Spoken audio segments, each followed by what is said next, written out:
We'll call to order the August 5th, 2010 meeting of the Cape Cod Commission. And I'll ask the clerk to please call the roll. Barnstable, Reuter, and Richardson. Present. Bourne, Michael Blanton.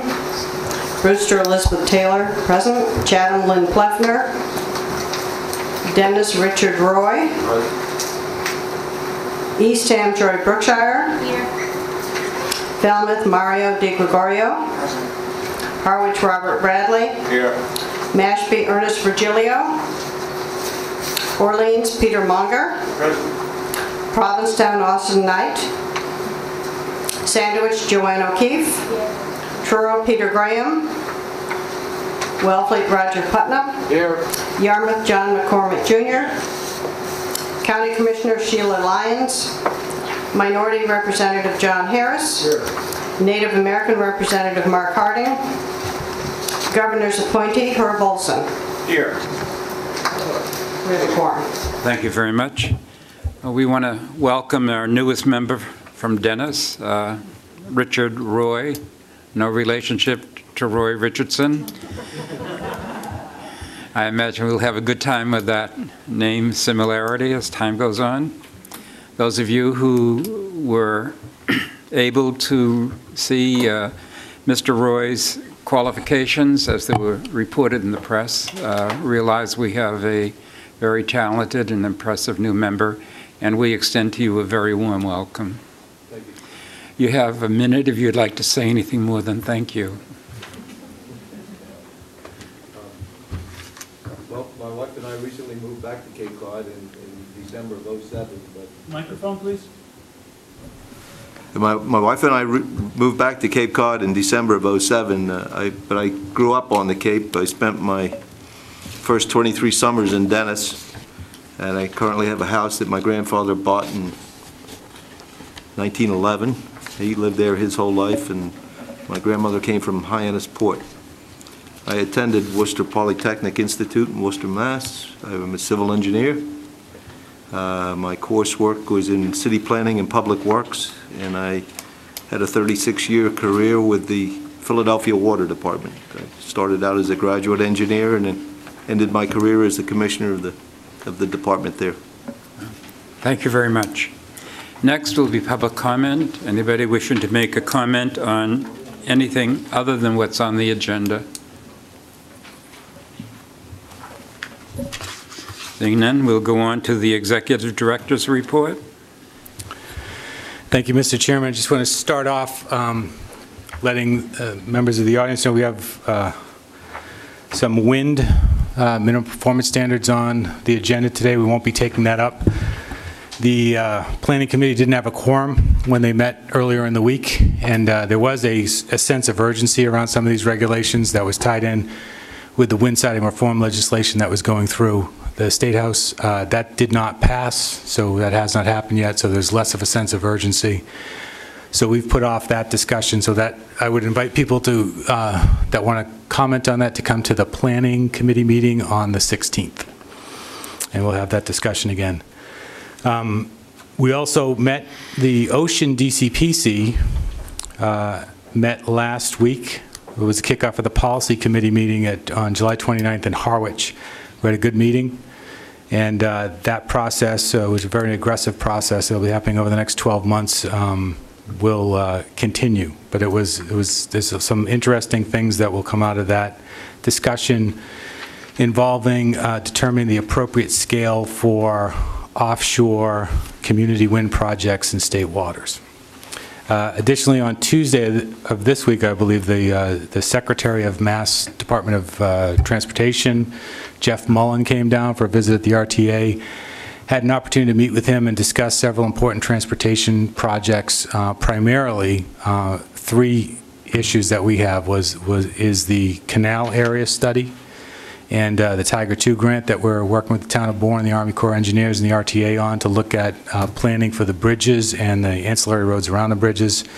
Secondarily, some implementation of the Hyannis Access Study that would provide some funding for a redesign of the airport rotary and complete that transportation design from the rotary down to the Yarmouth line and through Willow Street. And then finally, a call for some assistance in completing the bike path initiative that we have here on the Cape. It's completing the piece between Wellfleet and Provincetown, and then some of the bike path that's under construction in Yarmouth, and working its way through Barnstable where it splits in two, and then into Sandwich, so that within the foreseeable future there should be an opportunity for you to ride your bike from the bridge to Provincetown. So those were the three projects that we talked. We didn't have an extended amount of time to discuss those projects, but I saw him taking notes, so I think that's a good sign. And that's it, Mr. Chairman. Thank you. Thank you very much. Are there any questions of the director? Hearing none, we'll go into the minutes. The chair will entertain a motion that the minutes of June 10th, 2010 be approved as submitted. Second. Moved and seconded. Is there any discussion? Any corrections? Hearing none. All in favor signify by saying aye. Aye. All opposed? No any abstentions? No abstentions, so we're all set. The training session also that took place on the same day, June 10th, 2010, the minutes of that session here to be approved, and the chair would entertain a motion that they be so approved. So moved. Second. Moved and seconded. Is there any discussion regarding those notes? All in favor will signify by saying aye. Aye. All opposed? Any abstentions? Abstain. All right. Good. Was there one or two abstentions? Just one abstention? Two abstentions. All right. Thank you. All right. Next on our agenda is a public hearing for a proposed amendment to Chapter G, Growth Incentive Zone Regulations. And if our clerk would be kind enough to read the hearing notice. Hearing notice, Cape Cod Commission. Chapter G, Growth Incentive Zone Regulations, proposed amendment, August 5th, 2010. The Cape Cod Commission will conduct a public hearing on Thursday, August 5th, 2010, beginning at 3:00 p.m. in the 1st District Courthouse, Assembly of Delegates Chamber, Route 6A, Barnstable, Mass. At this hearing, the Commission will consider proposed amendments to Chapter G, Growth Incentive Zone Regulations, Barnstable County Ordinance 05-13. Anyone wishing to testify orally will be welcome to do so.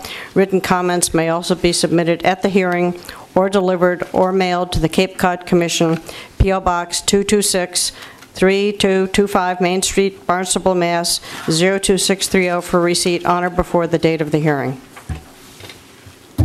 Thank you. Martha Hevenor is the staff person, I understand, who's going to make this presentation for us.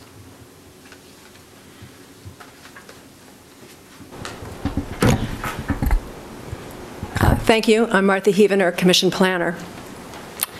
So what's before you today are proposed changes to the Growth Incentive Zone, or GIZ, regulations. You should have received in your packet a copy of the draft changes as well as a memo that outlines and explains the proposed changes.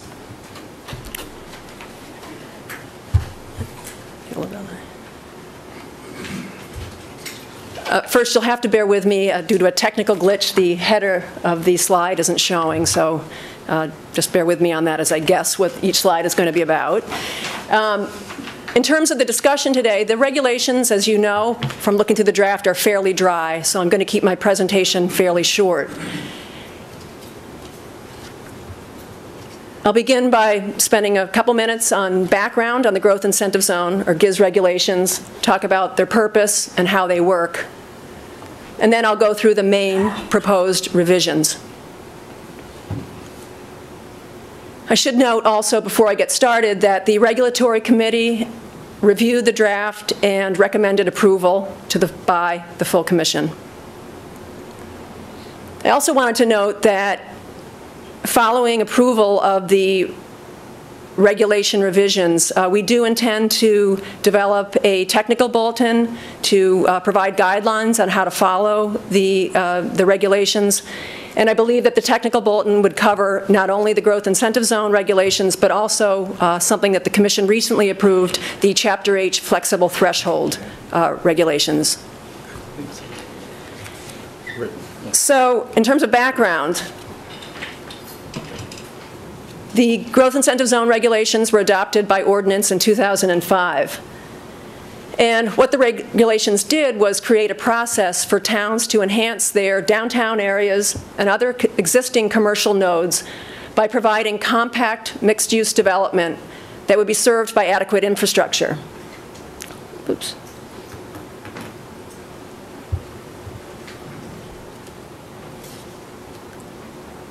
They're having more than one technical difficulty.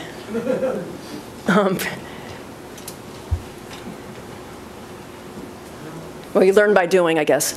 And the purpose of the growth incentive zone is to help direct growth into these areas with existing development and infrastructure and away from the outlying resource protection areas that have sensitive resources that we do not want to see intensive growth in.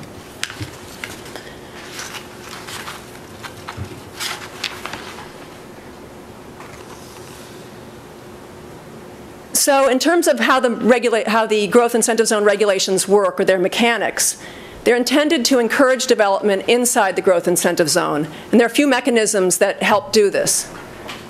The first is that the Commission lifts the DRI thresholds inside the growth incentive zone, making it easier or less burdensome for development to occur there. The town also implements zoning regulations that would encourage or allow for mixed-use compact development.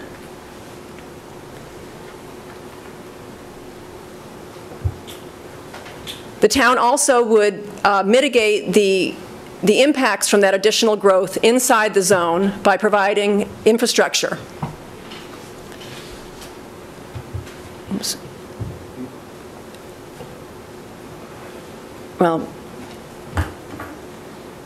the other thing that the town would do is provide offsets outside the growth incentive zone or development reduction measures outside the growth incentive zone.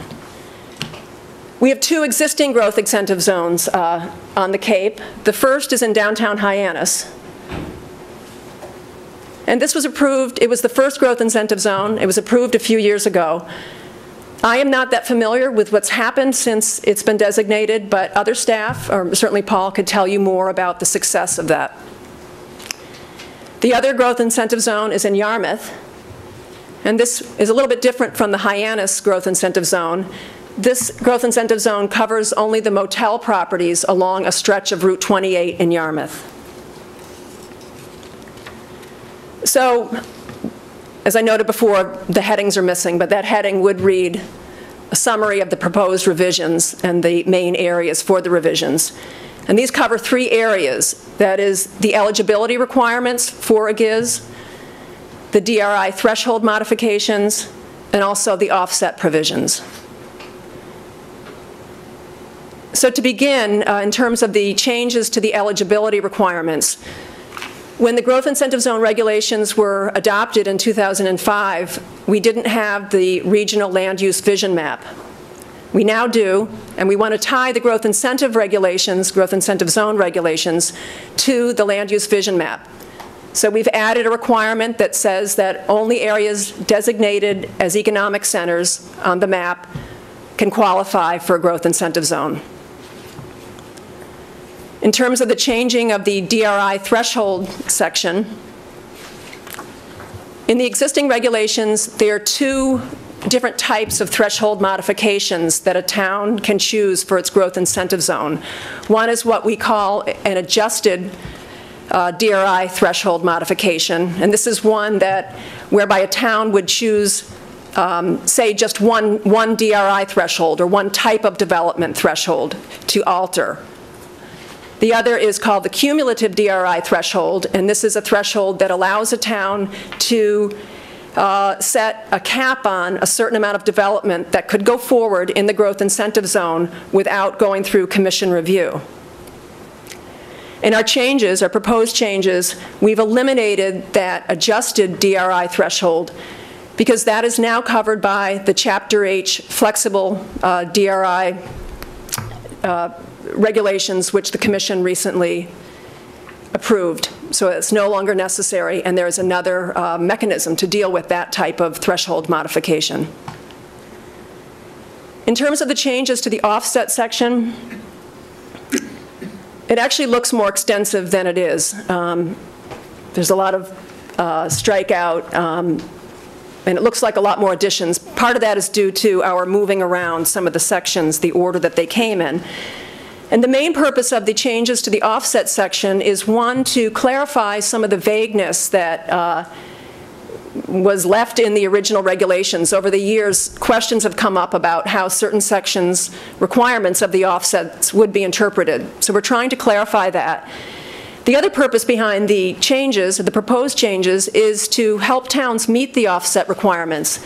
And we're trying to give credit for land protection in resource protection areas and other sensitive areas that we'd like to see protected and that deserve some sort of bonus under the growth incentive zone regulations. Another change we've made, and this was in response to some of the concerns we heard from towns considering applying for growth incentive zone, is that the existing regulations now require offsets for eligibility need to have been conducted or completed within 3 years of the DRI application. And we heard from the towns that they felt they needed more time, that it takes years. We're all planners. We know planning can sometimes take years. It takes years to put together an application, and they also wanted credit for some of their planning that had been going on during the years where they had strategically protected land. So we've extended the period for eligibility to 5 years, from 3 to 5 years.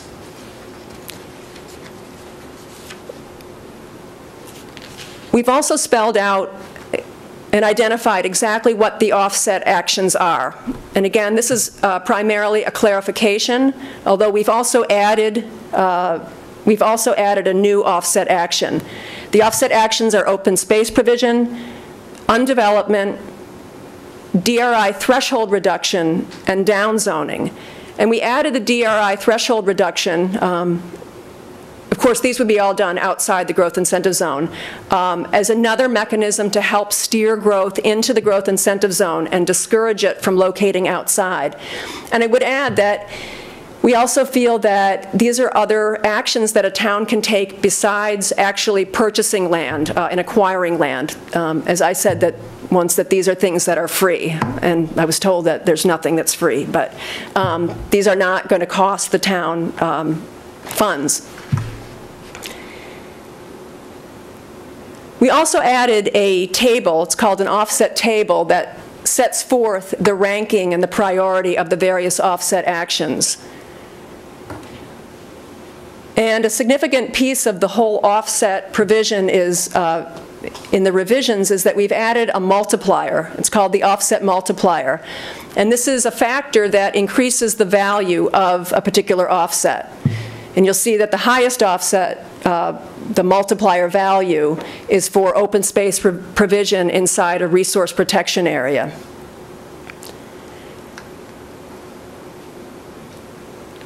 We've also proposed a small revision to the approval criteria, and it's consistent with what I just went through, the eligibility criteria, and that is that we are now requiring that a town has a certified local comprehensive plan as well as a regional land use vision map approval in order to qualify for the growth incentive zone and receive approval. And this is really just an effort to tie all our planning tools together. We've also made changes. I'm tossing these in the category of miscellaneous changes. We've made changes to, in Section 5 and Section 10, that who may propose, it's who may propose a growth incentive zone, and the modifications. We changed the language in that section, those two sections, to mirror and to be consistent with the language that is in Chapter H, which you recently approved. And I'll note, following this presentation, I did want to go through, we've had a minor change to that section, which I'll go through in a moment. We also have a few assorted changes in other sections. They're primarily to refine the existing language. They're not substantive in nature. And most of those changes are for consistency, again, with the Chapter H ordinance. So in summary, The purpose of these proposed revisions is to add clarification to the regulations.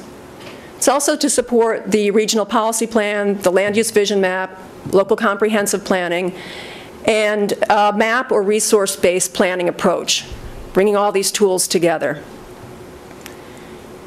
And again, it is also to help steer growth into areas with sufficient infrastructure and existing development. And the overall effect of the revisions, we hope, that it may make it easier and less burdensome for towns to qualify for growth incentive zone and also protect some of the outlying areas. That actually is a scene from downtown Hyannis, Giz, and I'll leave that up for questions or comments. If anybody has any. And what I may do, Mr. Chair, before I ask for questions and comments is, would you like me to go through what some of the proposed revisions are, and also note that we got 2 letters that I'd like to talk to you about? All right, I think that would be appropriate. Okay.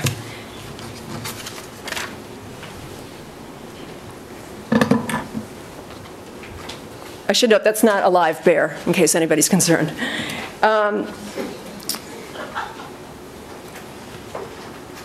I will start with changes in Section 5, the Growth Incentive Zone Regulations, Section 5. As I noted a moment ago, we had changed the language in that section to be consistent with Chapter H, and I'd like to add a clarification.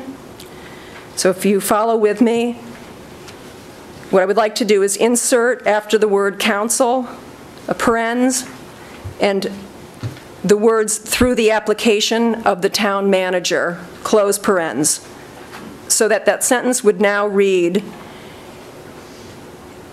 a Board of Selectmen or Town Council through the application of the town manager and planning board upon affirmative majority vote of both boards may propose a GIZ to the commission.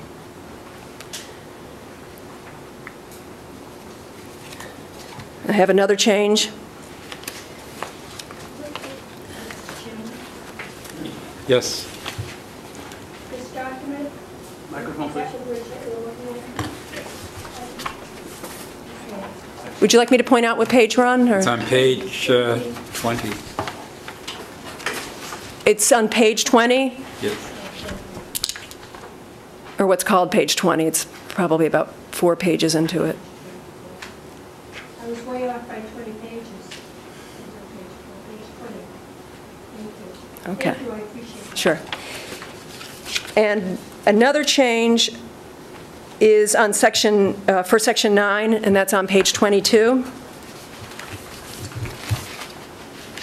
And this is for clarification. And so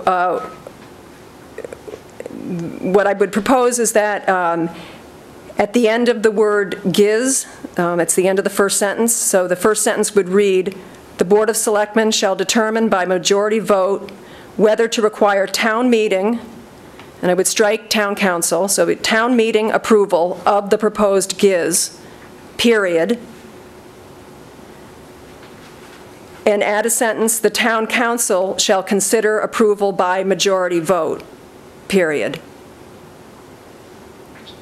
And is that clear for you? You want to repeat it again? Okay. Clarity. Sure, like clarity. The paragraph would now read, the Board of Selectmen or Town Council shall determine by majority vote whether to require town meeting approval of the proposed GIZ.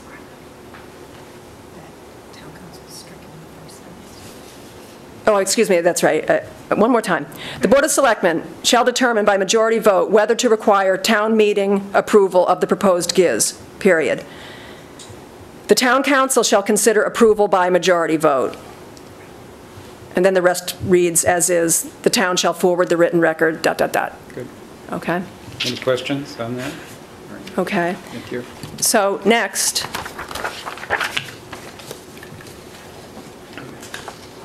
we received 2 letters since your packet went out. One is from an address Calligraphics, that the subject is proposed growth incentive zone regulations, but the subject matter is wind power. So I'm not going to address that, Mr. Chairman. I think it's meant for another agenda. Thank you. I agree. And the second letter we received came from Karen Green, the Director of Community Development in Yarmouth. And she's made several points, which are good points, and I'd like to take a moment, if I may, to go through Please. her letter. And does everyone have the letter? Okay. I have the letter. Okay, great. So in her first paragraph, where she talks about the bonus offsets, she's made a recommendation that that in our calculations or acceptance of offsets, that we allow offsets in other area, what's designated other area on the land use vision map, to receive a bonus point. Because as the regulations are proposed now, those bonuses are only available for offsets in resource protection areas or DCPCs. I think she's made a good point here, because downzoning or a threshold reduction in an other area is still a valid or a good growth management tool. So I'd like to recommend that we accept her request and add into the regulations that in the offset table where we accept, where the bonuses are laid out, that we add other area as well. And I don't know if you want me to actually go through the detail in the table. Would you like me to? Everybody can see that by finding the proper page. Okay. Seeing the chart. It's at the very bottom, where it says down zoning in RPA or DCP, and then the word other is added. Is that what you're proposing? It would be, in that same area, the DRI threshold decrease in RPA and other. And also on the next slot down in RPA or DCPC and other.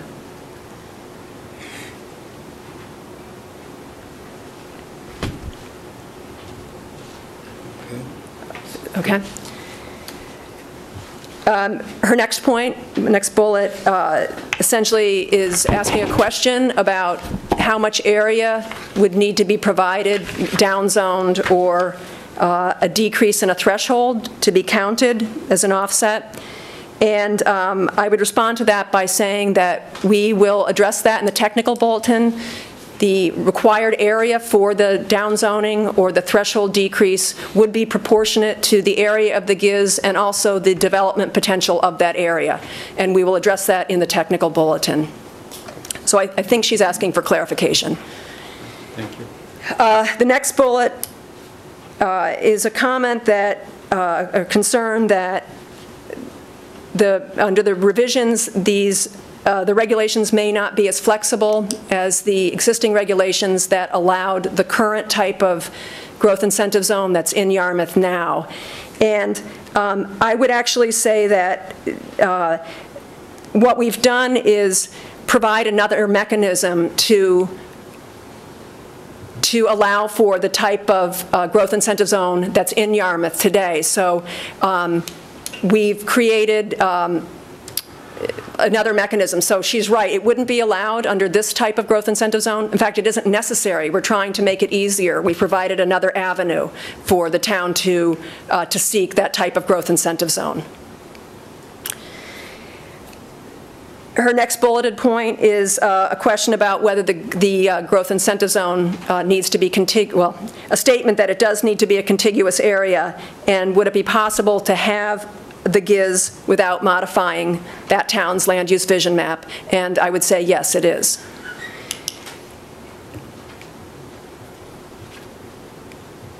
And the next question pertains to giving more weight to the undevelopment option. And I would respond to that by saying that we increased the multiplier value of the undevelopment option in these regulations, and it all falls on a continuum, and I think that we have provided a significant multiplier for that. Her next point asks for possibly considering what she calls the look-back provision from we've done it from 3 to 5 years for the offset eligibility, and would we consider, I believe, extending that.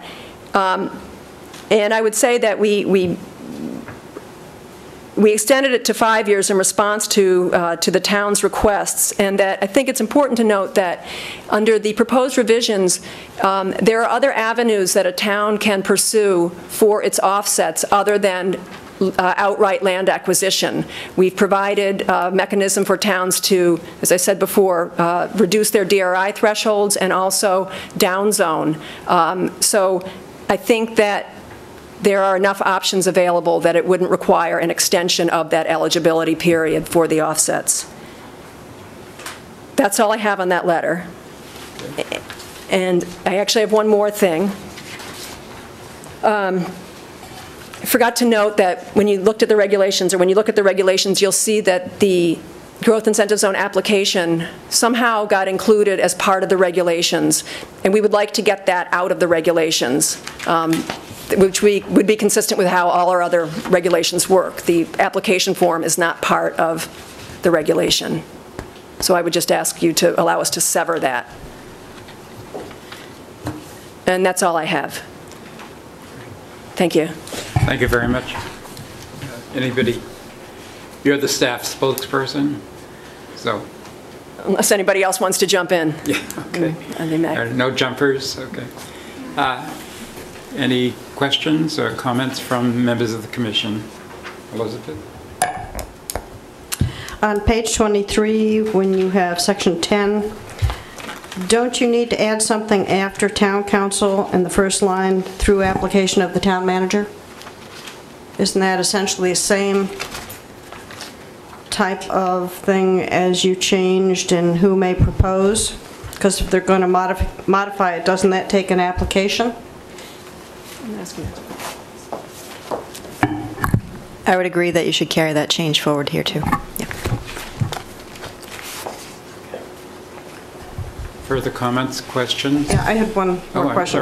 I'm sorry. Relative to the letter from Yarmouth and other comments I've heard at meetings, did the commission consider increasing the multiplier for undeveloped? Because some towns have little or no more open space, and probably the only way they're going to do that is by undeveloping.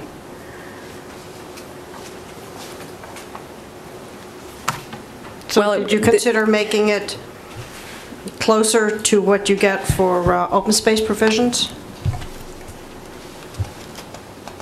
I think it could be considered. I think what the table was trying to do was give the highest value to open space protection, what we call open space as the highest multiplier, but still provide significant multipliers for other actions, including the undevelopment.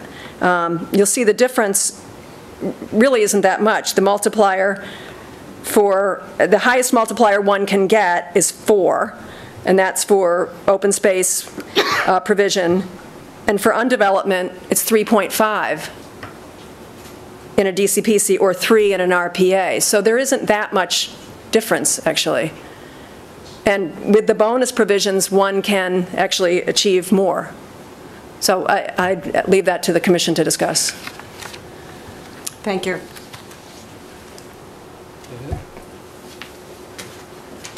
Great. Any other comments? Yes. I liked your presentation. I need to understand a little bit more, though. I don't want to keep saying new kid on the block. But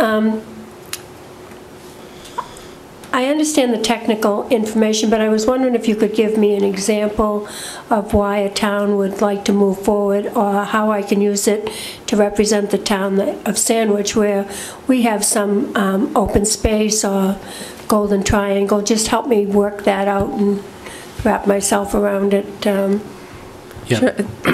lay terms for myself. Maybe I'll take that one, because there's a broader context for this. The growth incentive zone was available as a tool under the 2001-2002 RPP, the old RPP. And that was really the only tool that was available at that time for towns that wanted to embrace the smart growth activity and concentrate density in exchange for offsetting it. It was really a transfer of the development into an area that had existing or appropriate infrastructure or planned infrastructure.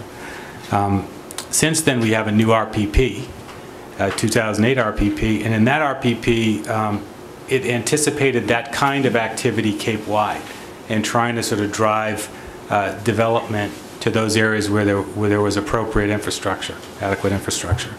And so as a result of that regional policy plan, we now have land use vision maps. And as a result of Chapter H, we now have the ability to change and raise thresholds pursuant to the land use vision maps. And then we have the growth incentive zone.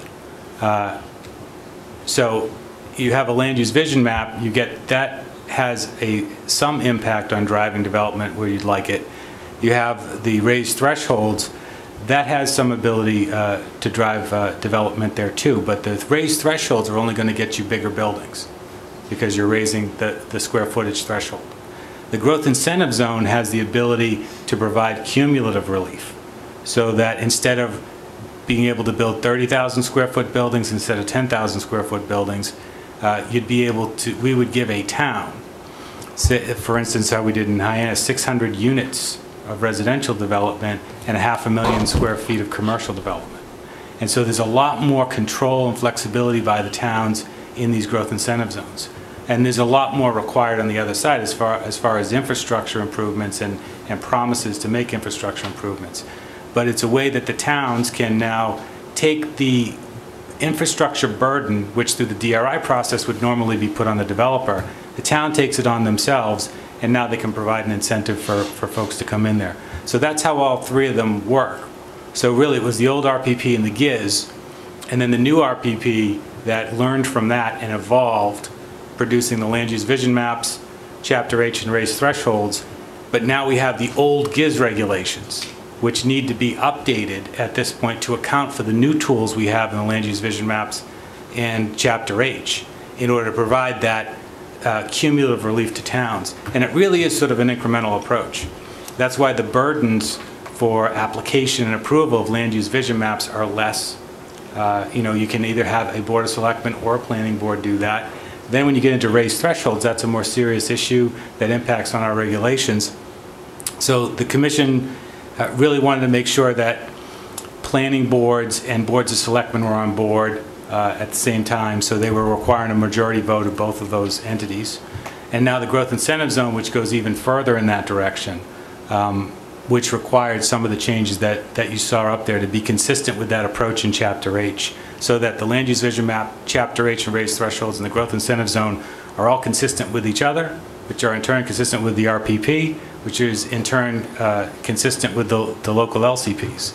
So it's a massive process of planning alignment, and this is a change. We need some of these changes. Those GIZ regulations need to be updated, and they're certainly going to benefit a town like Bourne and an area like Buzzards Bay. So that, I hope, is a long-winded way to provide some context for what we're talking about today. Thank you. Mr. Chairman? Yes. If I could. In Yarmouth's GIZ zone, the zoning included mixed use.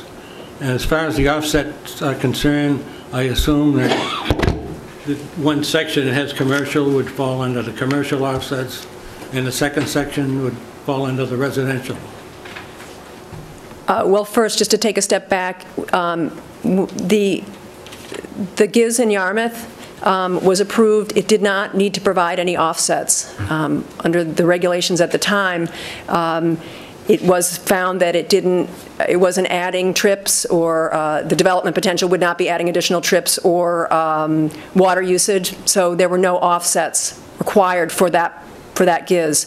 In the future, the way offsets would be provided is new commercial development, the threshold that the town proposes in its GIZ application, say it chooses 100,000 square feet of commercial development, that would need to be offset.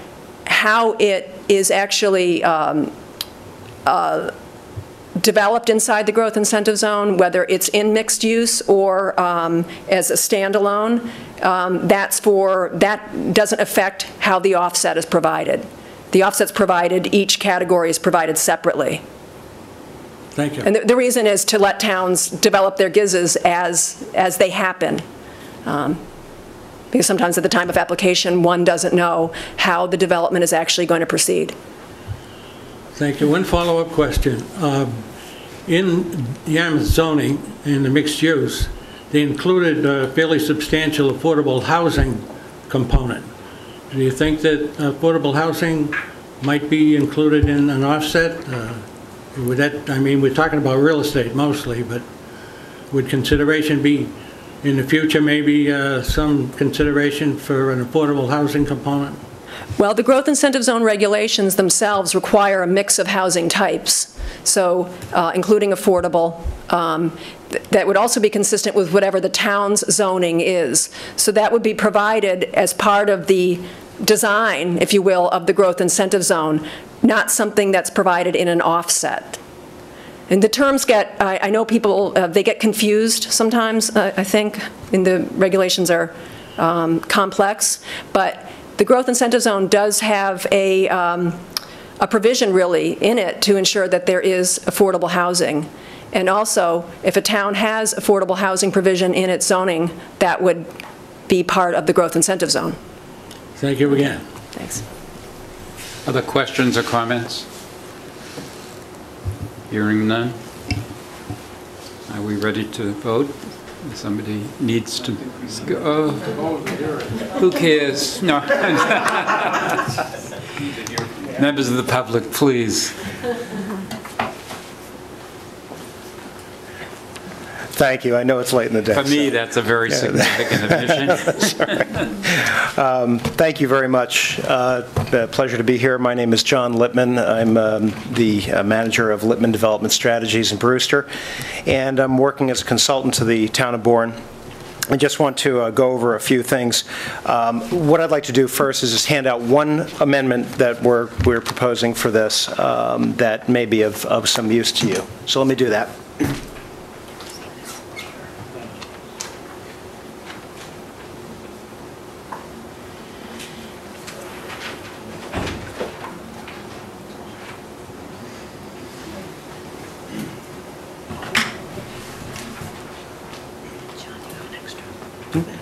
Oh, the one that I'm working off of, I just put a hand around it. Let me do this and I'll give it to you. But, okay, first of all, I'd like to thank the members of the Regulatory Committee for working on this. Obviously, I think as a general matter, all of the regulations that are being proposed make it a much more robust, much more usable regulation. We're very grateful for that. I'd like to thank certainly the members of the Regulatory Committee, all of the members of the Commission, and the staff. Particular thanks to Martha Hevenor, who I know has worked very hard on this. It's been a real bear for her. I'm sorry about that. So what I'd like to do now is just review a couple of thoughts about this that I think relate to the amendment I'll hand out, and then I'll talk briefly about that. Basically, we handed out, we gave to you another memo. This is dated July 5th, 2010, which outlined some of the other concerns or thoughts we had about the growth incentive zone, specifically about how the offset would be calculated. One thing we are very glad to see is that we're talking about getting a multiple unit bonus, if you will, in a downtown for offsetting, say, large single-family homes on 1-acre lots outside of town. We think that that's a good idea. Really, the purpose of our being here today is to ask you to think about that, perhaps take it a little bit farther in certain cases, and we feel that Buzzards Bay is one of those cases. Specifically, the memo that we handed out at that time, which you should all have a copy of, talked about multi-unit and multi-story buildings, which are the kind of development that's being proposed for Buzzards Bay. So although the growth incentive zones, they may differ from place to place. Clearly, there are some places that are going to be more urban in their nature, both in terms of the upzoning, if you will, that's being considered for those areas, as well as the mix and the density of uses. And we think that there should be some credit given toward that. In addition, for a place like Buzzards Bay, where you're looking at under current zoning, the form-based code that's currently in place there, you're looking at a density of roughly 17 units per acre in 2 stories. Now, that may be quite a bit different than what you might get in a growth incentive zone, perhaps in Falmouth or Harwich or even Hyannis. But the idea would be that there should be perhaps some additional consideration given to that in terms of that offset ratio, perhaps a little bit of a bonus in that offset ratio. For example, some of those units may be one-bedroom units. They may have a lower occupancy. You may be dealing with a more of an urban form that's not going to have quite the same number of impacts, and certainly not the same environmental impacts because of things like the stacking of the units and the very dense nature of the development, downtown infrastructure, and so on.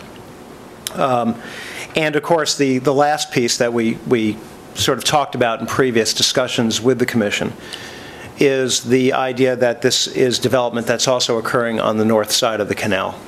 So with that, what we'd be really looking for is some additional bonus beyond that which is calculated in the regulations in the table. And so, I will just put that out there. The language that we've proposed, essentially, we think provides that, but it doesn't lock you into having to do anything. So really, it is at your discretion. But what it does is it allows the Commission to provide itself the flexibility should they deem that appropriate for a particular growth incentive zone. And in the particular case, this would be the section 4 ends with 4E, so 4F would read as follows. The Commission may, and I emphasize the word may, the Commission may consider the unique conditions of a proposed GIZ within Barnstable County in its determination of the offset multiplier, and may grant additional offset multiplier credit for the location, allowable density, mix of permitted uses, occupancy, environmental mitigation, and/or limitations in available offset areas, which gets to an issue that's already been raised, that some towns are dealing with the fact that they're approaching build-out, that they have other kinds of constraints in terms of their land use, like the Mass Military Reservation in Bourne. And so this is a way that some additional credit could be provided, again, without, I think, subverting in any way the intent and purposes of this regulation. So, that's it as a sort of general matter, what we're proposing and what we'd like to see added in as language to the regulation. We certainly support the 5 years instead of the 3 years. We think that that's a very good addition to the regulations. We would prefer 7, but that is an improvement over what's there today. That is to say, going back that distance in time to account for previous land conservation or other kinds of offsets. And we support generally the idea of using the offset in these outlying areas, generally single-family homes, again, to get multiple credits, if you will, for units in the downtown. So I think with that, I'd like to end my comments here, and I'd be perfectly willing to take any questions if you had any. Thank you very much. I have a question. We had this discussion, I think, the regulatory meeting, and I just would like to have you explain to people if the Commission should be favorable to this. I'm not sure whether it would or not, but what exactly would it be a benefit to you, to your town? Well, I think the benefit is, in some ways, needs to be measured against what it is the town is trying to do. And in the case where a town is looking to add some small increases in density, just some, modification of downtown growth. Certainly that within the constructs of the regulations as proposed, that may be adequate. What Buzzards Bay is trying to do is something that I think is and would be considered a bit more urban, quite a bit more urban, than other places on Cape Cod. Higher density, mandatory mix of uses in the downtown. There is a, just by example, 4-story buildings in the downtown are considered a by right use. 2 stories of residential 2 stories of commercial with 2 stories of residential above it. And again, we just in doing some standard build-out calculations, which actually we've been working with Commission staff on, those calculations have been confirmed. We're looking at roughly 17 units per acre of residential density on 2 floors. That may be significantly more than you might see in most other places on the Cape that are proposing a growth incentive zone.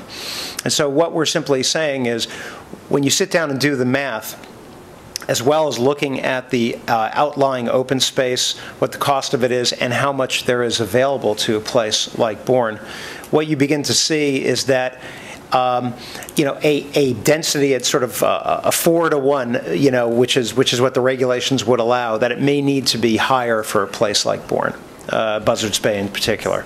So that is essentially what we're advocating, is to try to create, given Bourne's location on the other side of the canal, and given the density that is being proposed there, which is quite significant, I would imagine very significant compared to almost any other place on the Cape, perhaps, downtown Hyannis being at least roughly in the same category, that what we're looking for is a bit more of an offset, as well as the fact that we're talking about a lot more 1, possibly 2-bedroom units, maybe some 3-bedroom units too, but clearly a more kind of urban density than you may find in other places. We simply are asking that the allowance in the offset be commensurate, so that that offset provides a bit more building power in the downtown than you might find in, say, Chatham, Falmouth, Wellfleet, and so on. Okay. I might have one other comment later, but does somebody have any question or comment? Yes, please, Joy. Could you describe, since this is very different and Bourne, Buzzards Bay is different from most of the Cape Cod towns, can you describe the benefit to the rest of the town if this urban density is allowed, this unique urban density? Right. Well, a couple of things. First, before going into that, the one thing that I also should mention is that one of the other discussions that we had in this was instead looking at the number of bedrooms as an offset rather than the number of residential units, because that can be quite significant when you're talking about a 5-bedroom house versus a 1-bedroom condo on the 3rd or the 4th story of a building in downtown Buzzards Bay. That would be one reason to allow that additional density. Really, in essence, what we're talking about is a lower occupancy. But to answer your question, the density in downtown Buzzards Bay, I'm not sure I'm answering this correctly, but the downtown Buzzards Bay is sort of struggling to rebuild itself. It is an area that has infrastructure, although it is somewhat limited in terms of wastewater, and the town is currently working on a plan to expand that. And it is also an area where a sort of key amount of economic development would really create a revitalized downtown. It is a downtown. We're not out there creating a new place, and it was a very vital place many years ago. What it would do for the rest of the town, I think, was sort of your question. Is first of all, it would provide a number of services, downtown services, that don't exist anyplace else in Buzzards Bay. They have, problems, for example, having getting a supermarket in town, or they have problems that are there by the nature of the canal being there and the fact that it's a crossover point getting on and off the Cape. But the town has been working very vigilantly to try to preserve as much open space as possible, and that's a very good thing. I think what the town is also looking for is having really enough of a differential between the downtown redevelopment and the areas outside of town, so that there is really an incentive for developers to make that choice to build downtown, to have enough of an economic incentive to say, I'm going to transfer development rights downtown. We'll take some other place that's potentially developable far outside of town and just make it off limits to that.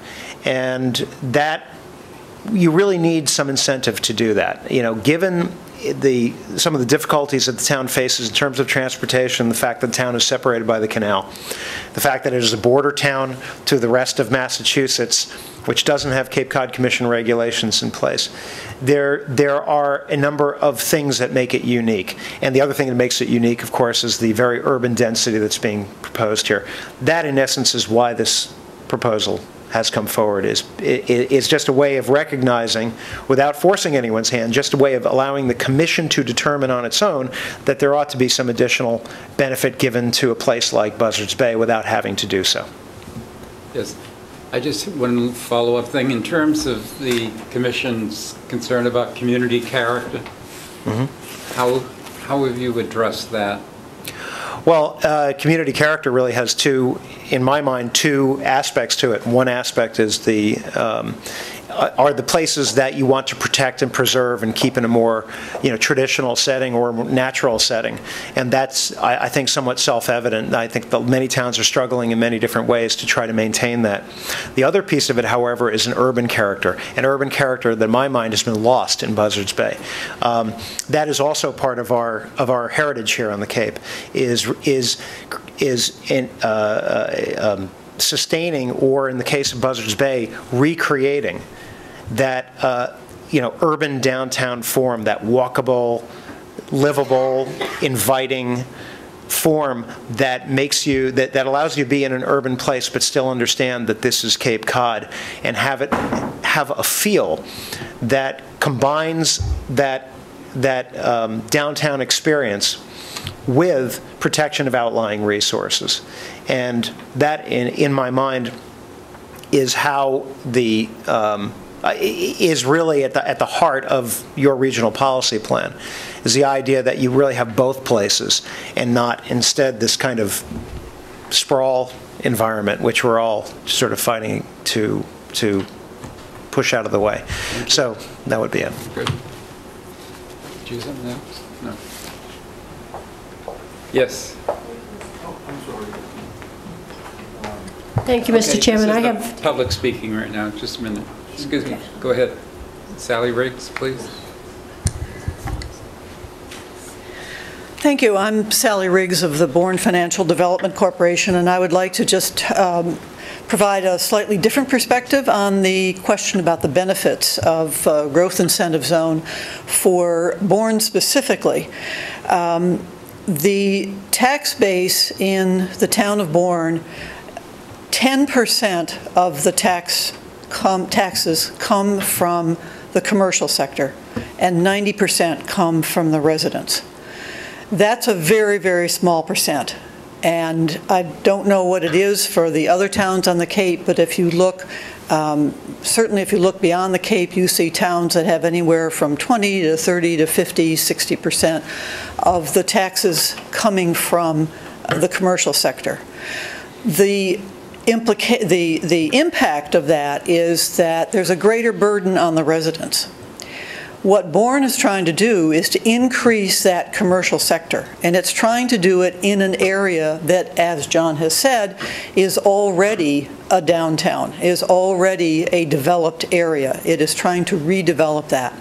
If we can get more commercial activities, if we can get some additional real estate taxes and so on, then that changes the ratio of from the 10% to 90% to something higher on the commercial side, which ultimately benefits the residents of the town, because then they're not carrying such a proportionately high part of the tax burden. Thank you. All right, another member of the public. Corinne Moore, the town planner for the town of Bourne. I would just like to speak in support of these regulations, these changes to these regulations, but I'd also like to point out some of the suggested revisions and support of those revisions that are proposed before you today. One of those revisions is to the offsets, what John already spoke to, and I believe that the person from Yarmouth spoke to also, is one is how far back you can go as far as counting the offset as far as open space. I would, I like the 5 years, but I would love the 7 years, because to the town of Bourne, we have preserved quite a bit of open space. We haven't purchased much in the last few years because there isn't much to purchase. We have purchased small parcels, some very significant parcels that give coastal access to beaches and different things like that, but really weren't land were be able to be developed. And I think with the town being proactive in these purchases, we should probably get those as credits in creating the JIZ zone. The other thing that I would also like to support and speak about even further is the offset for the residential. John did speak of that as far as a dwelling that could be a 5-bedroom dwelling, or an apartment that could be a 1-bedroom. And I think that really needs to be looked at, because if you're doing offset, you know, dwelling to unit, I think that the bedrooms really need to be looked at and considered. Also in the downtown, even though we do have a restrictive wastewater, we are working on that wastewater. And I think that a regular Title V septic system versus a treated wastewater system is something that you should also get credit for too, because now you're taking that out of those resource protection areas. The town of Bourne, they talked in the beginning that when towns adopt the JIZ that they will change their zoning. Well, the town of Bourne has already changed their zoning. Looking forward, we've created this land, this form-based zoning there, and we have the ability to increase the density there if we can work out some of the issues that are in downtown. We have had visioning for our downtown. We have an action plan for our downtown. It's part of our long-range plan. The community has been involved. We've even gone from calling Buzzards Bay the village into Main Street as the downtown. We don't want to see it as a small village that just serves those in that small area, but as a downtown that serves the total town and maybe some of the regional areas. So our downtown is, we're not seeing it as the small villages of Cape Cod, but we're seeing it as a downtown that can serve Bourne's needs. Just as a personal note, yesterday I wanted to buy a USB cord. And I had to, as I was leaving work, I said, where in Bourne can I buy a USB cord? Nowhere. I had to either go to Wareham, Falmouth, Plymouth, or something like that. And I said, why can't we have in the town of Bourne some of the conveniences that other towns have? And I think that's what Bourne is looking for, is to be able to have those conveniences, to have those businesses to locate in the town that can serve the residents of that town. So I just wanted to, you know, just speak that says the town of Bourne definitely supports these revisions, but we think they can go a little bit further. You know, I just wanted to put my support on these revisions. Thank you. Anybody else from the public? Yes, Martha. Thank you. I just wanted to add a couple points, if I might, Mr. Chairman. First, I heard John's argument or his position, and I think what he's described sounds like a great growth incentive zone. The way he's described what's being proposed for Buzzards Bay sounds to me as if it would meet all the qualifications and the eligibility requirements. So I think the visioning of it sounds exactly as we'd envisioned when we developed the growth incentive zone regulations. His main concern appears to be about the offsets, and I just want to make a couple points, because this gets lost often when we talk about the growth incentive zone regulations, because they are so complex. But the point of the offsets really is not to address or to come up with a growth neutral provision. The point of the offsets is really just to provide a mechanism to help still encourage development to locate in the growth incentive zone. So really they're used to provide a differential between the growth incentive zone where there would be less regulation, easier to develop, and the outside where there'd be more land protection measures and development would be less attractive to developers. So in terms of looking at providing some flexibility for the environmental mitigation that's provided inside the growth incentive zone, that isn't something that would be addressed by the offsets. That's something that is addressed through mitigation, through wastewater provisions and other local regulations. I also wanted to note that one thing we were concerned about, and we heard this when we initially drafted the growth incentive zone regulations, is that we wanted to make sure that there really is a differential between what's inside, the provisions inside the growth incentive zone, and the outside. So we want to make sure that we get what I would call meaningful offsets that are really going to help steer growth into the GIZ. Because if that doesn't work, you're not going to have a successful growth incentive zone, and you could possibly end up with really just more sprawl. So I think I wanted to make that point. I also wanted to be cautious about making the regulations too flexible. We proposed these revisions with significant bonuses in the area of the offsets. We also made sure to include other ways for towns to meet the offset requirement. It's not just land acquisition. As I said before, there's downzoning, there are DRI threshold decreases and other mechanisms. And I would just be cautious about providing too much flexibility in the area of the offsets out of concern that it might actually water down the whole purpose and the result of a growth incentive zone designation. Thank you. Yes, please. Thank you, Mr. Chairman. I had a question of Mr. Lipman. When you said that it was the north side of the canal, does that mean it's just on the north side of Main Street on Buzzards Bay, or are you looking at both sides of Main Street in Buzzards Bay? It depends on what part of Main Street you're on. The westernmost portion of Main Street, as you head west, you get more and more into the flood zone, and I think Corinne may be able to fine-tune any discussion of this. There is a portion that is right on the edge of the flood zone, some of it in it, some of it outside of it, that is near Town Hall. That is an area that is targeted for additional development. But a large chunk of the development is actually targeted on the eastern side of, or the eastern end of Main Street, both north and south, more of it north of Main Street. That is really sort of one of the target areas for this growth incentive zone. I think, over time we're trying to work out, as is often the case, you sometimes have an area that historically is vital, and you may want to revitalize it, but it actually has more of a flood problem. On the other hand, you may have some stuff that is farther toward the eastern end of Main Street, which isn't so historic, but it is above the flood zone. It would actually make a very logical place for doing urban redevelopment. So we're sort of dealing with those issues, but the idea is to try to avoid the most flood-prone areas. And I'm not sure, and those tend to be the areas north of Main Street, but not entirely. So may I follow up? So you're not looking to, in your planning, to have four-story buildings blocking the view on the other side of Buzzards Bay, filling in that side from where that Sunoco gasoline station is down to where the Rotary is?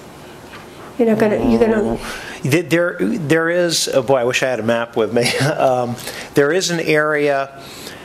And I'm sorry, the name of it is. It's the area to the east of Bourne Pond, of the pond. And that is an old neighborhood with single-family homes. That's actually not increased for zoning at all. So the idea is to keep that area the same. There is parcel across the street on Perry Avenue, across from Town Hall on the west side of the street, that is targeted for redevelopment. But one of the things that we've talked about quite a bit, and we also talk about in the growth incentive zone application, is trying to make sort of corridors to the canal. In a funny way, Main Street as it is structured today, kind of, the development on the south side of Main Street sort of cuts you off from the canal.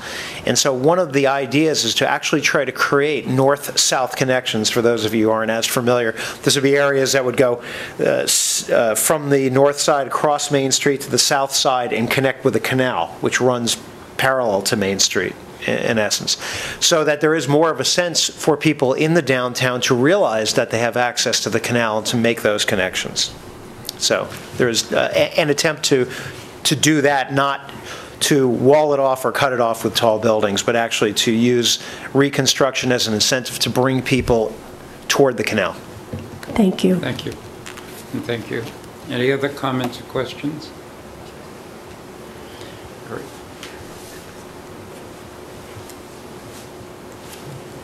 I think that we've heard a lot of material. And is there any member, I think Mr. Lippman's document here, if there's to be any action that would have to be proposed by somebody here on the commission. Excuse me. Thank you. Excuse me. We add section 4F. Excuse me, you want to... Mr. Chairman, I would propose that we add to the proposed document section 4F, and shall I read the material? We've all got it. You can, if you wish, or you could say as distributed. As distributed. Is there a second?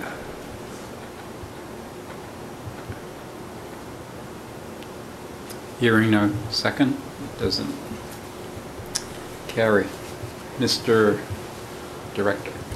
I just want to say what's going on in Bourne right now is very exciting. We've had some great meetings with the town, and the reset team from the commission is going to be there in September to put these plans together. Staff believes as drafted, there is enough to get going down there. And even if we look at Hyannis as sort of a reference, 600 units of residential housing, 500,000 square feet of commercial development. And then if it's successful, there's an opportunity for them to come back and talk about this more. I would also just point out that, as I tried to explain earlier, this is sort of an evolving process. As we do something and then we find out what works and what doesn't work, it evolves going forward. And I think maybe to Elizabeth's point earlier on the ranking of undevelopment and open space, a lot of these towns are coming in for the first time. They've got a 5-year look back. We've had the land bank and the CPA. There's probably going to be some open space available for offsets. Once that's gone, then I think maybe a reordering and reprioritization is in place. And we want a very successful growth incentive zone in Buzzards Bay. And its success, I think, will determine how we craft these regulations going forward. And so I think we're excited about that. I think part of this is we still we're in sort of preliminary negotiations for a growth incentive zone before we really have the regulations. If at some point we find out that the vision that John has outlined today is not possible under these regulations, and I do believe that it is, but if it's not, then I think we would find another way to come and try to accommodate this vision. Understanding that Bourne is in a very different situation than any of the other 14 towns that we have, being split in the middle by the Cape Cod Canal, separated by 3 bridges, but then also being adjacent from an economic development perspective to non-commission communities. So that I'm very sensitive to that, and to the extent that this proposed provision may be too broad in a way that sort of defeats the purpose of having a table, there might be other mechanisms we can use. But you have my desire and my vow to work with you to get this done, because it's an excellent vision and there's been a lot of work done, and it's a very deserving project in an extraordinarily deserving community. Thank you very much. I think that it would be appropriate to somebody to move that we accept the report as given to us by the staff with the suggested changes. And somebody would like to move that. Mr. Chairman, you need to close the hearing on the record. All right, thank you. Thank you. I think we first need to move to close the hearing And the record. and the record. You can do that all in one? Yes, that's what we usually do, I think. All right, thank you. The motion's been made to close the hearing and the record. Is there a second to that? Second. Second. Any discussion? All in favor will signify by saying aye. Aye. All opposed? No opposition. Good. Now we'll go forward with the next step. Yes, Joy. Microphone, please. I make a motion that we accept the proposed growth incentive zone regulation revisions that were presented to us today and that are included in the report. Is there a second? Is there any discussion? All in favor will signify by saying aye. Aye. All opposed? Are there any abstentions? Unanimous vote. Thank you. All right. We're going on to the next item, which is a public hearing, 2009 Regional Policy Plan.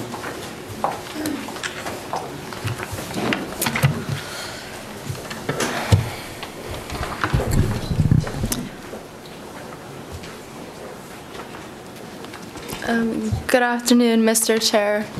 Yes. I am Paige Sapiega, Regulatory Officer with the Cape Cod Commission. I'm just here to act as a hearing officer to continue the public hearing for the 2009 Regional Policy Plan proposed technical corrections to the next meeting of the Cape Cod Commission. That'll be on August 19th, 2010 at 3:00 p.m. here in the 1st District Courthouse, the Assembly Chamber. And today is procedural only. No testimony will be taken, but testimony will be taken on August 19th, 2010. Thank you. That is all. Nothing that we need to do? Nope. Oh, thank you very much. It was eloquent. All right, and the next item is a public hearing. Is this the similar? Similar thing, once more, Paige Sapiega, Regulatory Officer. Again, I'm here to act as hearing officer to continue the public hearing for the proposed amendments to the energy section of the 2009 Regional Policy Plan to the next full commission meeting. Again, that will be August 19th, 2010 at 3:00 p.m. here in the Assembly of Delegates Chamber in the 1st District Courthouse. And testimony will be taken on August 19th, but today is procedural only. Thank you very much. Thank you. Is there any other business coming before us today? Any Cape Cod Commission members have any comments they would like to make at this time? Yes, Joanne. For the record, I'd like to put in that that we had a very successful bike counting and wanted to thank the staff for that. And also serving on subcommittees, I'd like to compliment the staff in making it very easy for me to understand and to move on some of the subcommittees that I serve with my fellow members, and I just wanted to make note of that. Makes life easier for those that are learning. It's just one endless line of splendor. It is. Yeah, okay. Are there any other comments? The chair would entertain a motion that we adjourn. Second?